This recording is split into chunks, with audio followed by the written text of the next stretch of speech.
episode of Her Club True Stories, and today we are talking to Nivetha Raj.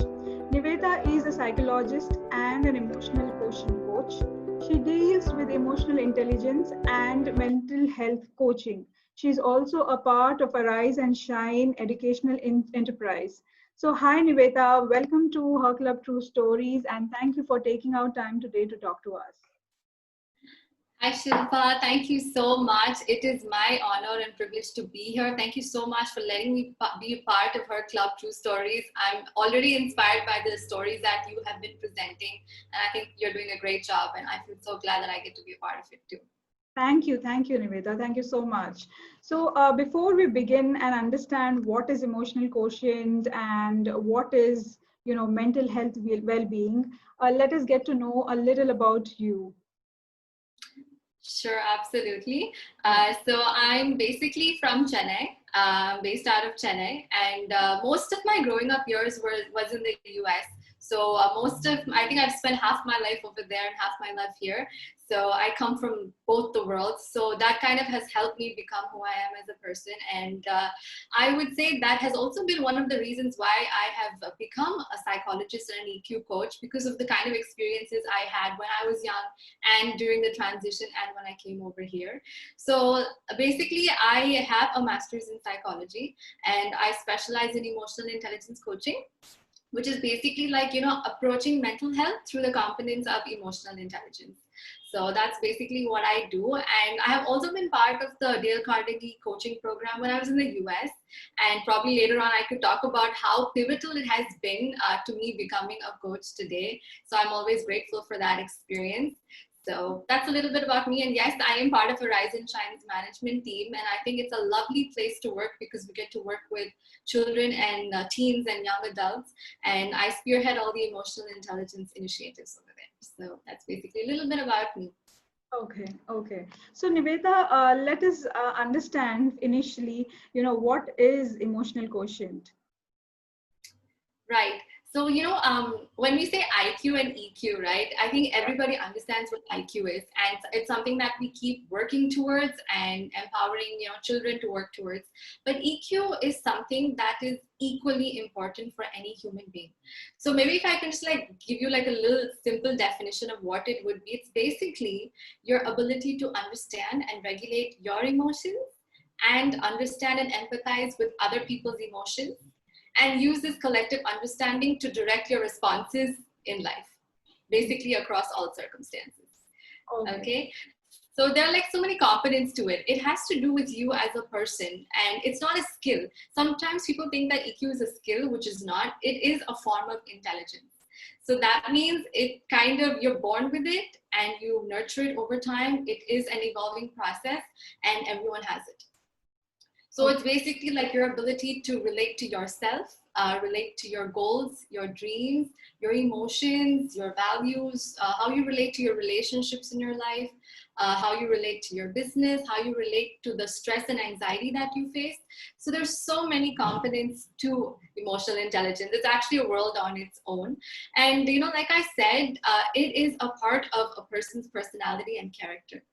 So it is something that evolves over time. And, it's not your soft skills, sometimes people think that, soft skills can be achieved in just 30 days, or you just go for a crash course and overnight, you might get those skills, which is a good starting point, but it is a lifelong process which you consciously get yourself into. So that form of intelligence is very important. In fact, when you think about, professionally speaking, sometimes we find individuals who might be technically sound. They come into the workforce with knowing how to read, knowing how to write, and might be technically good in their space. But when they lack things like, the inability to express themselves or take decisions or handle conflict or be a leader, that kind of hampers their ability to come out as an individual. And that, can, hamper their entire potential in whatever they're supposed to be doing. So it's a child who is really good at everything, but if they can't express it, then it really doesn't make a difference, right? So EQ, that's what EQ is. It is a part of you. It's part of me. It's part of everybody, just like IQ is. So basically, as an EQ coach, I am responsible to facilitate experiences and programs that help nurture and build emotional intelligence in people. So you don't necessarily have to have a problem to come to an EQ coach. You just need the willingness to grow and learn and become a better person. And you can come and be part of experiences wherein, you get to identify with your inner self more. Because when you talk about emotions, right, as humans, we all think and feel just like we eat and breathe. So your state of mind and your emotions drive everyday behavior. Okay. So when people come in, I'm responsible to create a platform where they feel safe. First of all, that is very important. They need to feel safe and confident in their own skin before I even think about giving them a platform where they can push their comfort zone and get in touch with their inner self, revisit the way they look at themselves, their goals or their relationships or their business. So it basically has to do with both your personal effectiveness and your professional effectiveness as well. So I want to first make sure that, I'm not just, standing in front of the room or the session and just talking nonstop about what EQ is, because unless a person experiences it, I don't think they'd ever do anything about it.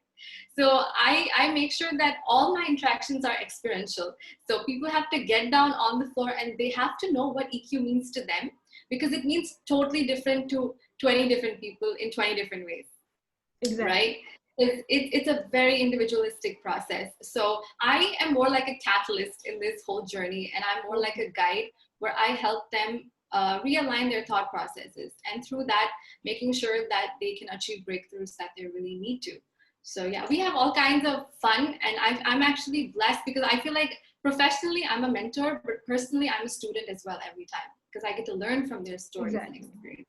Yeah. So, yeah. right. So, my next question would be, how does a person identify that he requires emotional quotient and emotional well-being coach? At what stage of his life? Is there a specific stage or in his life that he says to himself that, no, I am not doing the things that I am supposed to be doing, or I'm not progressing the way I am supposed to be? So is that the stage, or is there any stage, particular stage where he thinks that he requires an emotional quotient coach? Well, honestly, like we were talking about emotional intelligence being a form of intelligence, which is an evolving process across your life, right? Exactly. So you don't necessarily need to have an emotional problem. I think the necessity for emotional health and strength is all the time, because we're always filled with emotions, and there are a lot of things on our mind, and that can affect how we make choices every single day. Right? Okay. So I think maybe if we draw parallels to how we take care of our physical health, right? It's not something we focus entirely on only when we fall sick. Of course, there are some people who, they need to fall sick before they realize that, oh, hey, I need to get my stuff together. I need to focus on my health, right? So much. So, right, exactly. So it's an ongoing process. You have to make healthy choices. You have to eat right. You have to exercise. So you don't just do that when you need help or something is wrong. You do it throughout your life, right? Yeah. So that's how I would draw a parallel to your emotional health and building emotional intelligence. Anybody of any age, any profession, or any gender has to be emotionally intelligent, and that is an evolving process. So they can come in for these kind of programs any point of time. Sometimes people come in with a specific problem. So, then that would be personalized coaching. I wouldn't take that into group coaching. That would be more on one-to-one coaching, because it is about a person, about a specific problem. Sometimes what we do is we work with groups. So we might just randomly take a broader aspect like time management, or how to handle relationships, or effective communication or something like that. Then what happens there is anybody could benefit from that. Yeah. Right? Because I might have 20 people there. 20 people take something back in 20 different ways, because everyone's life is different and everyone has their own journey. But it all comes down to the fact that everyone thinks, everyone feels, and that's why we're human. And those thoughts and feelings always drive our behavior, and our behaviors have consequences, right? Yeah. So you can approach an EQ coach at any point of time, and all these sessions are only going to enrich your experience with yourself. So it is an ongoing process. Having said that, definitely when you feel like your circumstances are beyond your resources and your abilities, and you really need somebody to talk to, somebody to help you figure out the root cause of what you're going through, then professional assistant would be the right option to go to, an immediate option as well. Because coaches, life coaches or EQ coaches, they have the professional expertise and the personal experience. They would be able to really help you in a way that would be beneficial only for you. So I think it is more about the fact that everybody does need these kind of reminders and pushes, including me as well, right? Both of us, because we're also humans at the end of the day, right? So Exactly. anytime you can approach an EQ coach anytime and be part of emotional intelligence retreats, programs, and workshops any point of time in life, and it would only help you push yourself forward. Okay, okay. And to add on to it, what are the kind of programs and sessions you'll generally hold for people approaching you? So we have different kinds of programs. So we focus on working with young adults and adults, Okay. and also children. So for the children, we have programs that Arise and Shine, which is part of the curriculum. Whereas where I focus my expertise is on working with young adults and adults. So I do conduct like full-fledged retreat programs, which helps people identify with all the aspects of EQ. So that is like the full-fledged course that we have. And apart from that, we have different kind of workshops. That is usually customized based on the needs of, say, the organization or the school or a particular company or a particular group of people. They might come in, like, for example, a school might approach us and say, hey, can you talk to our students about positive mental health or how to overcome exam stress? So then we have to curate a program for the needs of that community, and that's what we do. So we can customize these programs because, again, it's all to do with people and emotional intelligence. So we have currently all the sessions are virtual, Yes. which is good in a way because I feel like it has helped us reach out to a lot more people. And the pandemic has instilled more awareness about mental health, which is good in a way. I do see more people aware of the importance of their mental health and more people being more vocal about it. So it's helpful for us to reach out to them as well. So these are the, a gist, of how the space is and the kind of programs that we do. And like I said, all the programs are experiential. So you have to come in with a commitment that you want and make change within. So that's one of the most important things. Okay, okay. So also, when you face a problem, you generally think of approaching somebody who could advise you well. But on the hindsight, there is always some stigma or taboo attached with it, saying, if you say that you need help, what is your point of view on that?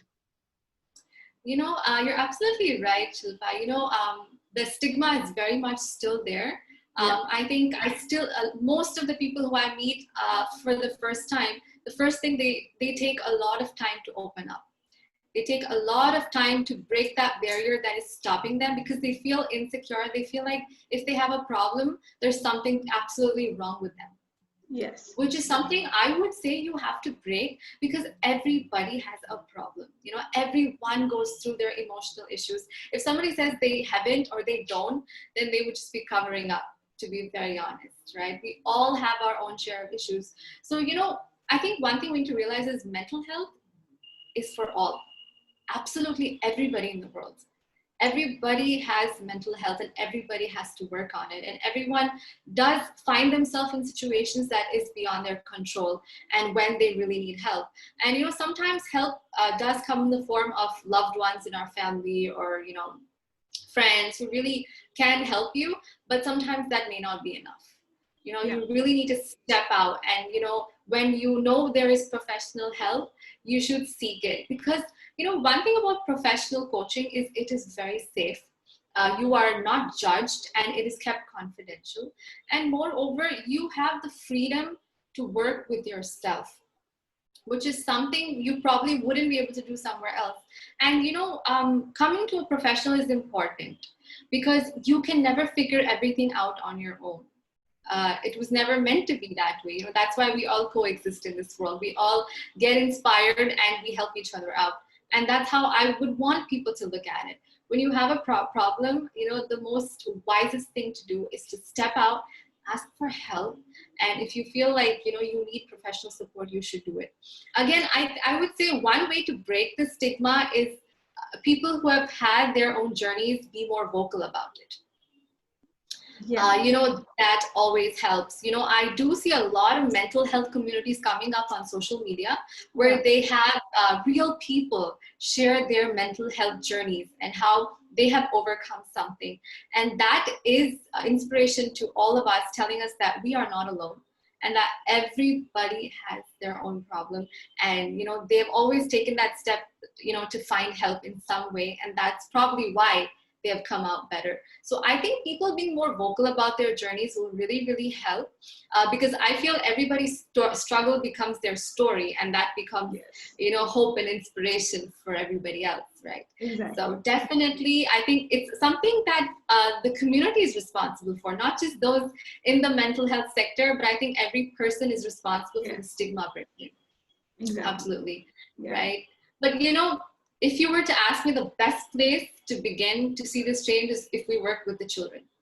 Definitely, for sure. They say any form of change you want to see, you have to sow the seeds in the education system, right? Exactly. So, I think normalizing mental health discussions and education about mental health issues right from early childhood will help us come a really long way.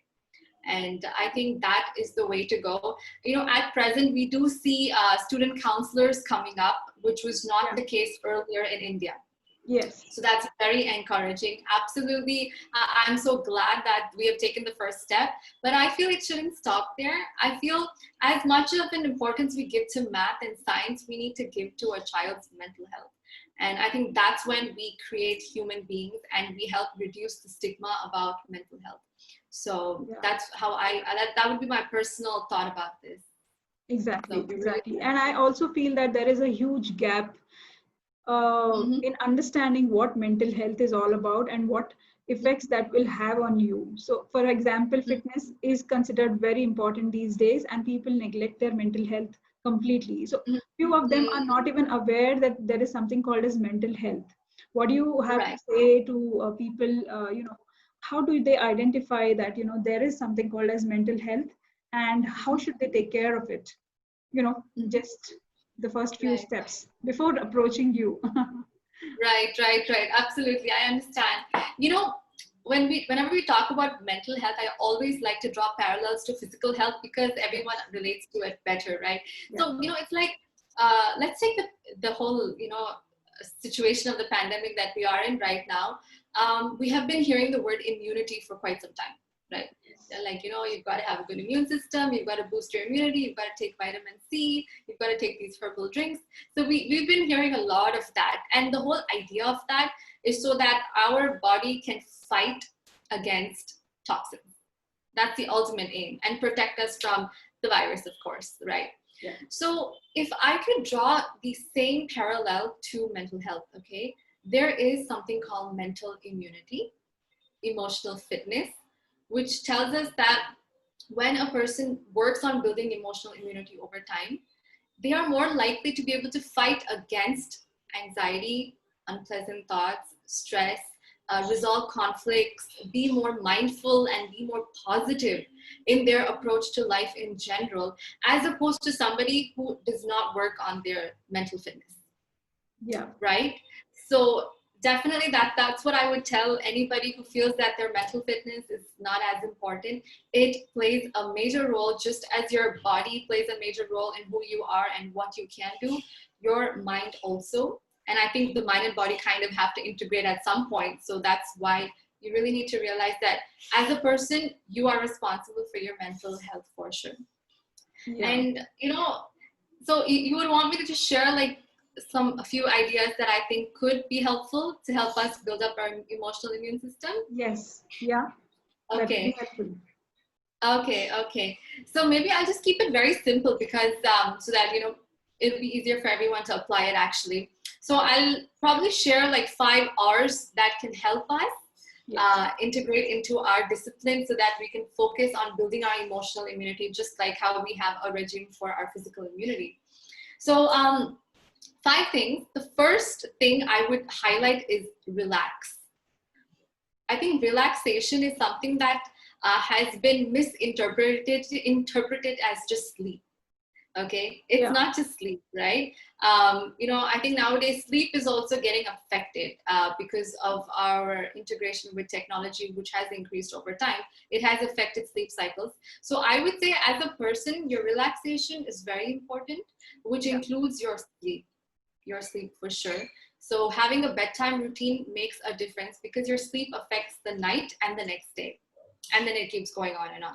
Right? And you can relax in other ways, like meditate. You could pray. You can listen to music, because music is very, very therapeutic and healing as well. So I think finding your own space of relaxation is important, because that's the space which gives you the time to clear up your thoughts. Exactly. It helps you regulate your emotions better. And have you noticed how when we are relaxed, the way we look at things and the way we say things is totally different compared to when we're like absolutely stressed out. Exactly. Right? So it kind of renews our thought process. It refreshes our mind, and we all need to integrate that time of relaxation in our lives every single day. It's not an option. It has to be a part of your day. It could be 10 minutes, it could be 30 minutes, but it has to be there. Because I feel people are too busy these days, and they overlook this, right? We are so caught up with so much going on at home, with the pandemic, work from home, family, and there's no time to relax. But what happens is, just like how on our laptops, you have too many tabs open and then they just stops functioning, and then you have to force restart, right? Yes. Yeah, it just heats up, and then it tells you, oh, looks like you have to force restart. So we can't do that to us, right? So that's why when we know we're getting a little too busy, just take a pause and relax. Cool. And find your own way to relax. So absolutely the first thing I would recommend. The second thing I would say is probably rejuvenate. This is a word that we typically associate with like well-being and wellness, or going to a spa or something. But honestly, it's all about doing things that make you feel good and make you feel a lot like yourself. We all have those go-to activities, right? Like reading or writing or like coloring, or like for some of us it could be driving or just shopping, or actually exercising. So everyone has those activities that make them feel rejuvenated from inside out. Right? Yeah. So I think we need to spend time doing that every day. It could be, again, something that you spend 10 or 30 minutes on. But what happens when you do that is your mind gets refreshed, and it has the ability to counterattack, your negative thoughts or your unpleasant emotions. And in that space of you rejuvenating, it might give you more clarity into your situations as well, because you're doing something that you love. Yeah. And it also boosts your self-confidence, right? Like for me, personally, I love playing the piano, which is something I haven't done in a while. So that's something on my to-do list personally. So I want to get back to doing that, because I always feel energized and positive after I do that. So something like that, find what makes you feel positive and happy, and have that as your go-to place at least twice or thrice a week, if a day is asking for too much. Okay. Right? So that would definitely make a difference. Okay. So that's definitely something I would recommend. And the third thing is reorganizing, which comes down to a very important thing called time management, which is something we're all fighting for. Yeah. It's like time is never enough, and we always wish we had more time for things to do, right? But honestly, I think time is how we define it. Yes. I mean, everybody has 24 hours in a day. Everybody uses it differently, and that defines your life. So I think it's a matter of being able to look closely into your schedule and into your priorities, and make sure you are doing things that's going to get you to where you want to go, and which is going to help you be you. I always encourage people to actually draw a daily clock, so that you can fill in where you spend your day, where you spend your time, and are you overlooking certain aspects of your life? Are you kind of spending too much time on something that you don't need time? Is there a time in your day where you're actually not doing anything? So, those are the kind of self-realizations you might get when you reorganize yourselves. Currently, with the complicated situation we are in, I think all of our lives have been reorganized in so many ways. Yeah, exactly. Right? Yeah. So I think now would be a good time for all of us to just sit down and like look at what we're doing, and if we have enough time for the things we want to do. Because when we have time under our control, when we manage our time better, it helps us to manage ourselves better as well. Yeah. So people always say, when you're pressed for time, the way you respond to your situations is different. Whereas when you are not pressed for time and you're mindful and you make sure there is a time for everything and everything happens in its time. It always helps you manage yourself as a person better. So definitely reorganizing would be helpful. Okay. I think the fourth thing is one of my favorites, which is reconnecting with people. I think relationships are very integral to who we are as people. None of us would probably be able to make it to where we are today without people in our lives. And I think we need to constantly remind ourselves that we need people and people need us. So I think staying virtually connected, given the fact that we're still battling the pandemic, staying virtually connected is important. Having those virtual dates with your friends, your families, your colleagues is very important. And probably having conversations with them, demonstrating empathy. These are all important because when we are with people, we feel loved, we feel safe and secure. Yes. Right? And that's probably why we love spending time with people. Exactly. There's this instant joy that just comes inside of us and we don't know how to explain it, but it makes us feel good. Yeah. And that's what relationships and conversations can do to you. They have so many feel-good effects. And honestly, relationships play a very important role on our mental health. And how we keep those relationships also play an important role on mental health. So I would say that let's look at how we can take efforts to stay in touch with people, spend time with people, and see how that makes a difference in our mental health and theirs as well. Okay. So okay. That would be the fourth thing. And the last thing is reinventing ourselves. Yes.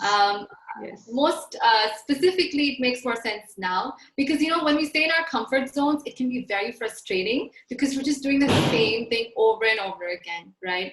So I think in that way, crisis is helpful because you reinvent for better, right? It kind of pushes you to look beyond what you already know. And that's where life and opportunities happen. So, maybe all of us can look at what could I reinvent in my life. It could be a new skill. It could be a new hobby or a new talent that I want to nurture, or it could be a new goal that I want to work on, or something I have been wanting to do, like say write a book or, make a music cover or something like that. Let me do something like that. That's how I look at reinventing myself. Because when you reinvent, that's when you actually become smarter. You become stronger, you become braver at the end of it. Yeah. So I think, to be honest, I think during the lockdown, all of us have reinvented in like so many ways. So many ways, yes. Right? Yeah. It's been like inspiring to see people come up with new skills, people like, going back to skills that they've always had. And I think one skill that we've all managed to, learn at least is the technical skill of technology and staying virtually, connected professionally and personally. Because, who would have thought that we would be having an interview over Zoom, right? Yeah, exactly. It's totally different. And I think this has helped us reinvent for the better for sure. So if people can look at how they can reinvent themselves, they would definitely feel more confident about themselves. And you are actually putting your minds to doing something productive, as opposed to dwelling on things that's actually not going to help you. So I think these 5 things are very simple for us to follow to help build emotional immunity. Of course, over time. It has to be a discipline, just the way you have a discipline for your physical health and fitness. Your mental health and fitness is a discipline that you choose to bring together.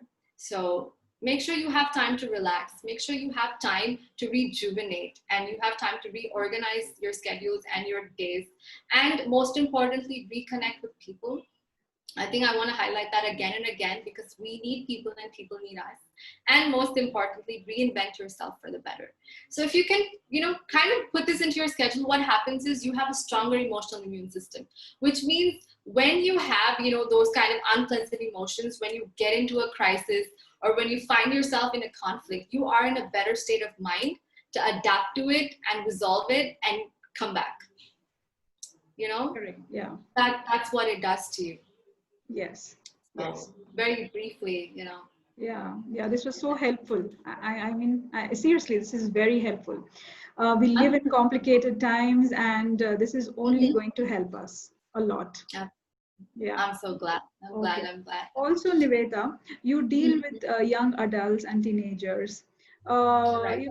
We hear a lot of um, suicides or heinous crimes being committed by teenagers and young adults. Right. What do you think is going wrong?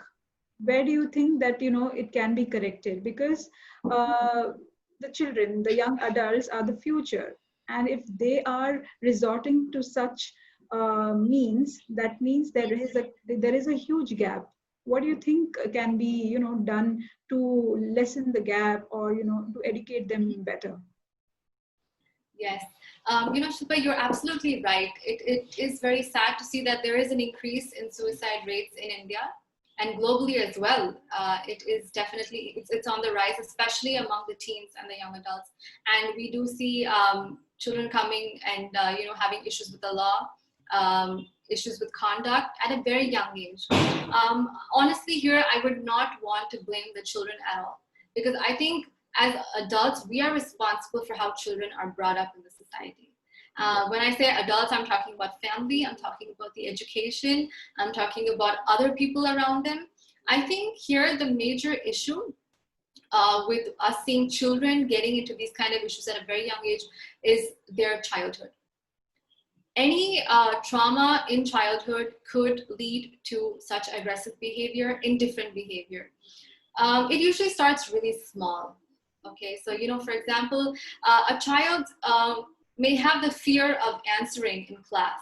Okay, because they're worried that if they answer wrong, then they might just get embarrassed. So a lot of their fears of going to school, or fear of going home, because they might not come from a very supportive background, or fear because of peer pressure.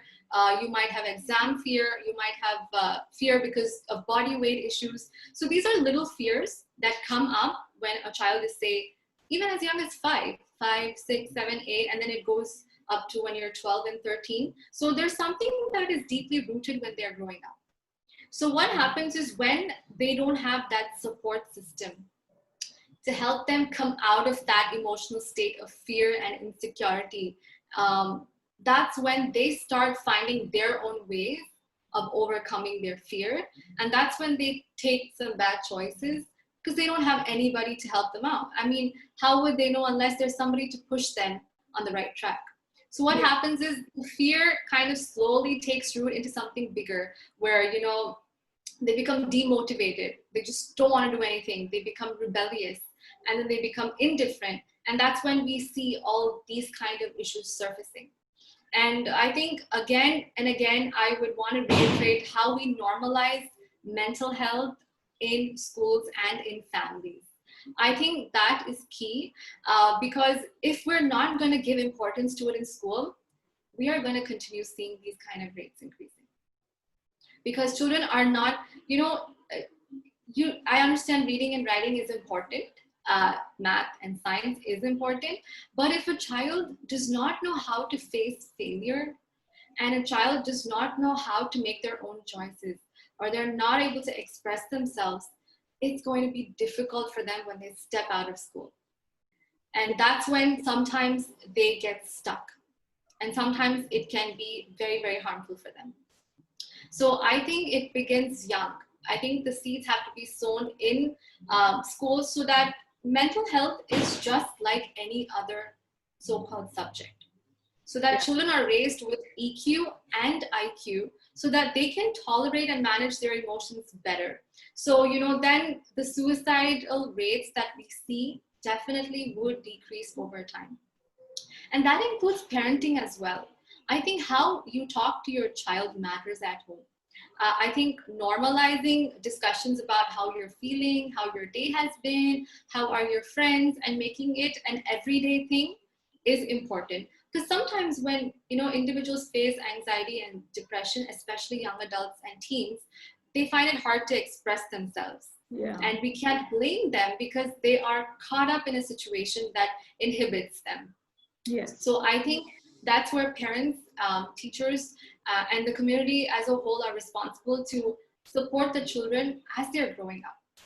Yeah. I think that is what we need to do. And given the fact, I do see a lot of need for programs for young adults and teens, and we have been working with a lot of students as well. So I'm amazed because I see that children want these kind of programs for them, because I've noticed the difference it can make in the way they think. I think it's just a matter of taking it to them and helping them understand. I think then we would see a difference in the generation of children coming up. Okay. Okay. Okay. So Nivetha, despite being a psychologist and an emotional quotient coach, you are a person as well. So there will be times when you feel demotivated or you are not at your best. How do you pick up yourself, and whom do you go to? That's a very nice question. I don't think anyone has ever asked me about that. So that's very kind of you. So it kind of gets me thinking. To be honest, like you said, I think it's my responsibility to take care of my emotional health first, because when I'm working with somebody else, I am 100% in. And I want to make sure there's nothing that is stopping me, and that I'm going to be there for them, for the group, for the person. I think that's a responsibility that comes with this profession. So I think before that, I need to check on myself and make sure I'm doing okay. Yeah. Right? So I think what I typically like to do is I like to make sure I am a little organized with my workspace and my personal space. I try not to merge my profession and my personal space, so that I have time for everything and everything happens in its time. Of course, this is not something I achieve or I am like completely good with. It has taken me some time. But what I typically like to do is I make sure I have my daily like emotional breaks. And like, sometimes when I've done too many sessions, I need like a real getaway kind of a thing. So what I do is digital detoxing is number one on my list for sure. Mm-hmm. I think that helps me big time. I actually love being away from my phone at times, because it can be very refreshing for me. I think one of the most contributing factors to my emotional strength comes from my circle, my family, and my friends. Because I am so blessed to have a family that is so encouraging, who provide a supportive environment at home. Because I think that is what strengthens me from behind every single time. I think I'm so blessed in a way, because they know exactly what to say and what to do, and they know how my schedules could be and the kind of work I do. So I honestly owe it to them for giving me that support whenever I need it.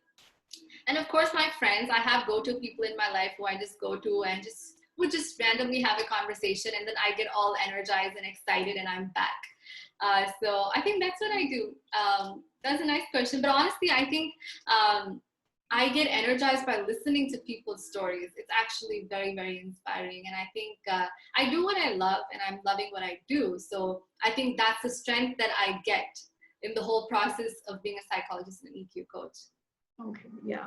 So Nivetha, having said all of these, how can people reach out to you?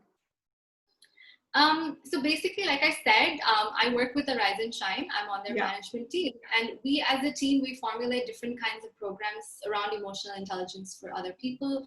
Like I said, all ages. We work with children, we work with young adults, teens, and adults. So what you could do is, if you would like to say, for example, if you want us to work with your company or with your group of teachers, or want to address teens, or want to work with your children, you can just visit our website, and we are on Instagram as well. And probably, you can message me on Instagram as well, and probably just send us a little note about what exactly you are looking for and how I could help you as an EQ coach. And like I said, I do one-to-one coaching as well. So if you are somebody who's looking for EQ coaching on the personal front, you could reach out to me. You can always drop in an email and I can get back to you. But having said that, I think anybody who really wants to see change from inside out and who really want to see how they can take their lives forward from this point on, or who want to know what emotional intelligence means to their life, or just to get an idea of what this feels like, I think you should just come in for one of our retreats or programs or workshops and get a feel of what it means to you. And, like I said, it's an ongoing process. So we have had groups who we have worked with for a month. We've had groups where we have had an ongoing process for a year as well. So it's entirely up to how you want to see yourself in this. Exactly. So you can always drop us an email or a note, and we would be happy to get back to you. Okay. Thank you so much, Nivetha. This was very, very helpful because I believe that, if you're mentally healthy, you are, fit to do any kind of work, or you're fit to take up anything that the world offers you.